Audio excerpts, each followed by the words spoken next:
Sullivan back again, and I thought I'd introduce you to my dear friend, Tim, who I call my dog. Although, of course, technically, at least on his dog license, and if he should cause any damage to anybody's property, he's the responsibility of Mr. Avery-Copp, who is my employer.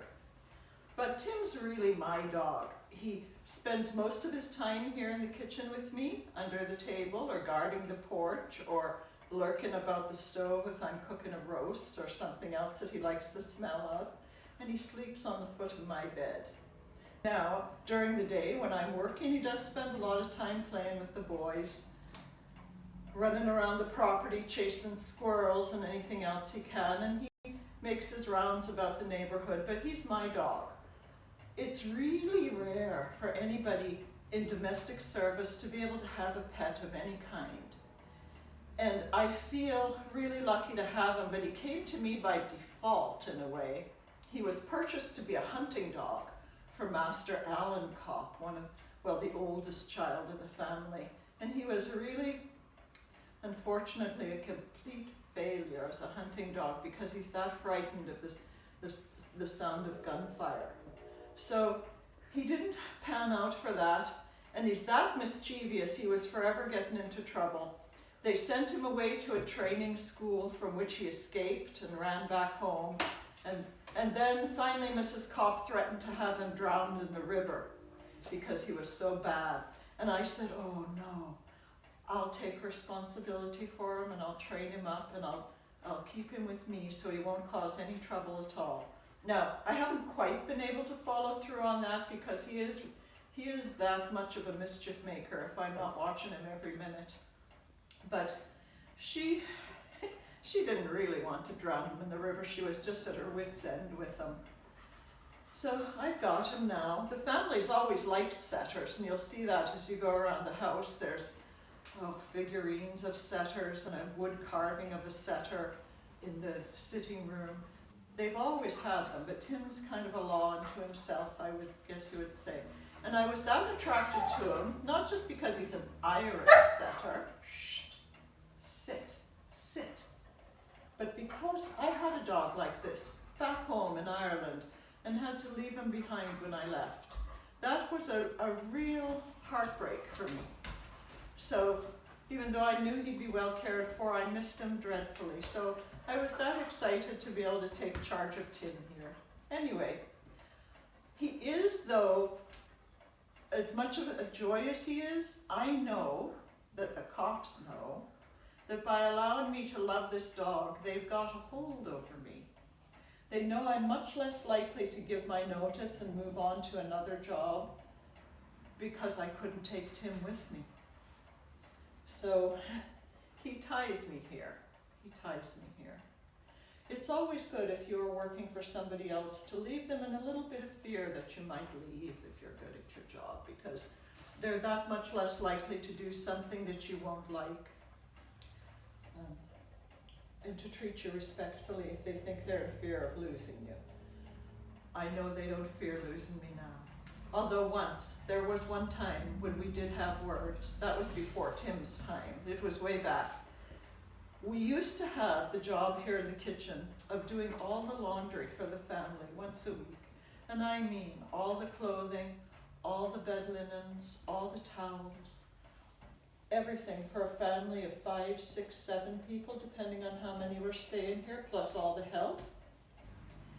When I say it's back-breaking work, I mean back-breaking. My back would ache for days after laundry day, which is usually on a Monday, weather permitting. And not only my back, but when you're doing the laundry, you're forever putting your hands in and out of hot water with really harsh soap in it. So the skin of your arms, it just gets dry and chapped, and it's so painful. You can always see somebody who is a laundry worker because their hands from their elbows down to their fingertips will be just that red and sore looking. Anyway, it was a terrible job. I hated it. But then a wonderful thing happened. Some people came to live in Groton who had come across the ocean, but not the Atlantic Ocean like I did. They came across the Pacific Ocean all the way from China. And they opened a business right here on Thames Street, a Chinese laundry. And it was just fantastic. They came to people's houses and they would collect whatever laundry you could fit in this big basket and take away the dirty washing and bring it back a few days later, clean, washed, pressed, folded, and smelling like lavender.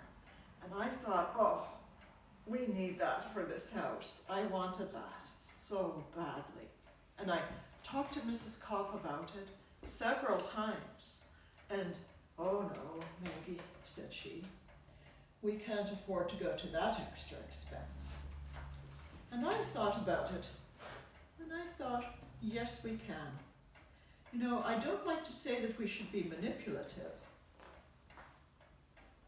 but I think it's wise to know your strengths, to know your bargaining points, and from time to time you just have to invoke them.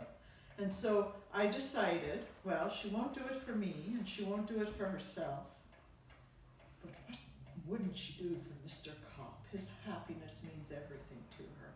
So I said, Mrs. Copp said, it would go to my heart to leave you. I love you, I love this house, but, and I also said this, I would hate to think of Mr. Copp's digestion in the hands of another cook. And I would hate to think about him missing out on his chocolate cake on Saturday night that he looks forward to with such pleasure. But if we can't send the laundry out, I'm going to have to turn in my notice. Well, she thought about it for a few days and then she came around, and ever since then our life has been ever that much easier. We send the laundry out. Don't have to think about that anymore, except for we still wash a few towels from the kitchen or a few delicate personal garments that you wouldn't want to send out in public. But for the most part, laundry is not part of my life anymore, and I'm that pleased. Yeah, thanks be to God, I don't have to do that work anymore. The Great Laundry Rebellion, we like to call